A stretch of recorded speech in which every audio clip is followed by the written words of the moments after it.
नमस्कार, मेरा नाम डॉक्टर निकिता जिंदल जैन है। मैं एक इनफर्टिलिटी स्पेशलिस्ट हूँ। लास्ट वीडियो में हम बात कर रहे थे फीमेल कॉजेज़ ऑफ इनफर्टिलिटी की, जिसमें हमने ओव्यूलेशन डिस्फंक्शन के बारे में बात करी थी। उसी चर्चा को आगे बढ़ाते हुए आज हम आगे के कॉजेज़, बाकी के कॉजेज़ के बारे में बात करेंगे जो इनफर्टिलिटी कर सकते हैं, जिसमें अगला हमारा कारण रहता है ओव्यूलेटरी डिस्फंक्शन के बाद ट्यूबल फैक्टर्स। ऐसे फैक्टर्स जो ट्यूब्स ब्लॉक कर सकते हैं। अगर ट्यूब्स ब्लॉक होंगी तो फर्टिलाइजेशन एग और स्पर्म के बीच में नहीं हो पाएगा। तो जब पेशेंट हमारे पास आता है, कौन सी वो कॉमन चीज़ें हैं जो हम पेशेंट से पूछते हैं जो हाई सस्पिशन रेज करती हैं कि इस पेशेंट की ट्यूब्स ब्लॉक हो सकती हैं। उसमें मोस्ट कॉमन इन इंडिया है tuberculosis. Any history of tuberculosis, अगर बचपन से पेशेंट को कभी भी ट्यूबरकुलोसिस की हिस्ट्री है जिसका उसने ट्रीटमेंट लिया है, नहीं लिया है, पेशेंट को ट्यूब्स ब्लॉक हो सकती हैं। होता क्या है कि जब हम ट्यूबरकुलोसिस का ट्रीटमेंट ले भी लेते हैं तो जितने टाइम वो बैक्टीरिया हमारी बॉडी में रहा है वो पूरी बॉडी में घूम के अलग अलग चीज़ों को अफेक्ट कर सकता है। ट्यूब्स जिसमें सबसे कॉमन एक जगह है जहाँ पे वो प्रॉब्लम कर सकता है। इसलिए ट्यूबरकुलोसिस की हिस्ट्री, चाहे वो लंग्स का ट्यूबरकुलोसिस हो, इंटेस्टीन हो, पूरी बॉडी में कहीं भी टीबी की हिस्ट्री हो तो बहुत इंपॉर्टेंट है जाननी। इसके अलावा और कॉजेज़ जो ट्यूब्स ब्लॉक कर सकते हैं, हाई सस्पिशन रेज करते हैं, कोई भी ऐसी हिस्ट्री जिसमें पेशेंट को प्रोलॉन्ग इन्फेक्शन रहा हो यूट्रस या वेजाइना का, वो जिसे हम पेल्विक इन्फ्लेमेटरी डिजीजेस बोलते हैं। अगर प्रोलॉन्ग पीआईडी का हिस्ट्री है तो भी ट्यूब्स ब्लॉक होने की हाई सस्पिशन रेज हो सकती है।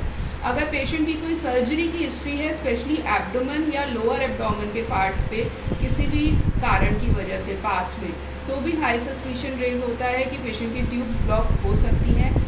और एक दूसरा कारण जो ट्यूब्स ब्लॉक होने का हो सकता है वो होता है एंडोमेट्रियोसिस। एंडोमेट्रियोसिस एग्जैक्टली होता क्या है वो डिटेल में एक अलग वीडियो में एक्सप्लेन करेंगे। इसके अंदर अगर हम अल्ट्रासाउंड में देखें तो पेशेंट को बड़े बड़े सिस्ट नज़र आते हैं। पेशेंट को कंप्लेंट होती है कि पीरियड में पेन बहुत होता है। तो अगर हम किसी पेशेंट में एंडोमेट्रियोसिस सस्पेक्ट कर रहे हैं तो भी ट्यूब ब्लॉक होने की संभावना ज़्यादा होती है।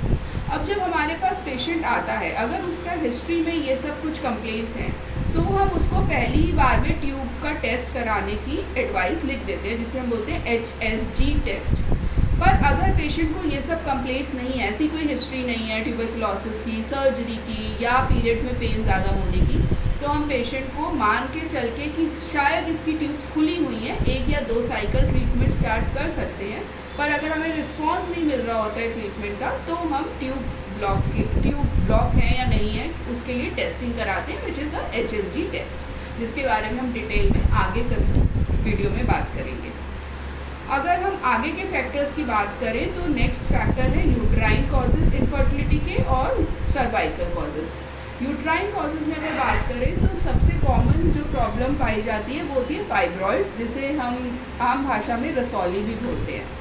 फाइब्रॉइड्स बच्चेदानी में कहीं भी हो सकते हैं, बच्चेदानी के ऊपर हो सकते हैं, बच्चेदानी के अंदर हो सकते हैं, और बच्चेदानी के बीच की लेयर होती है मायोमेट्रियम, वहाँ भी हो सकते हैं।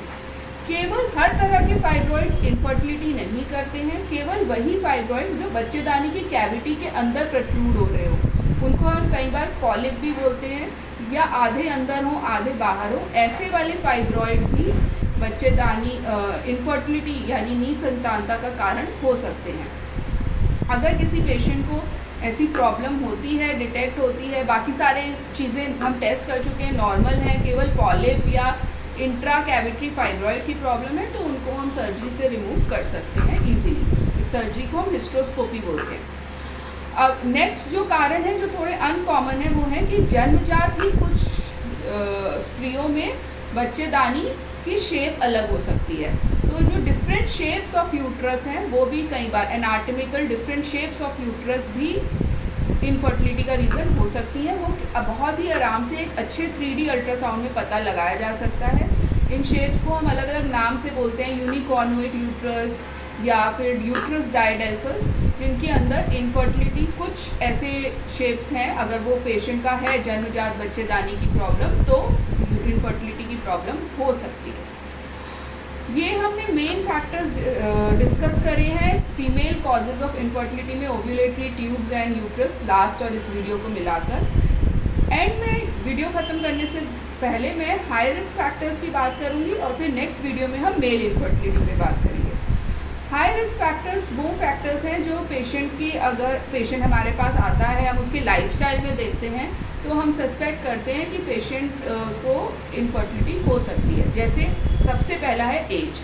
अगर किसी पेशेंट की एज 35 ईयर्स एंड अबव है तो उसका एग की क्वालिटी और एग बनने की क्षमता कम होनी शुरू हो जाती है। 35 ईयर्स के बाद लेडीज़ में इन चीज़ों पे बड़ा फ़र्क पड़ता है। तो ऐसे पेशेंट को हम बोलते हैं कि आप जल्दी से जल्दी कंसीव करने का ट्राई करिए, ये प्रॉब्लम आ सकती है। अगर कोई पेशेंट स्मोकिंग करते हैं, अल्कोहल अब्यूज़ करते हैं, तो ये सारी प्रॉब्लम्स फ्री रेडिकल्स जनरेट करती हैं जो सीमन और एग दोनों की क्वालिटी पे अफेक्ट करती है। तो ये दोनों ही, मेल और फीमेल दोनों ही कॉजेस कर सकती है, फैक्टर्स ऑफ इनफर्टिलिटी में आता है। अगर कोई पेशेंट ओवरवेट है या जैसे मैंने लास्ट वीडियो में बताया था स्ट्रेस ज़्यादा लेते हैं, तो ये प्रॉब्लम्स भी हमारे एग बनने की प्रॉब्लम को कंट्रीब्यूट कर सकती है एंड डायरेक्टली इनफर्टिलिटी कर सकती है।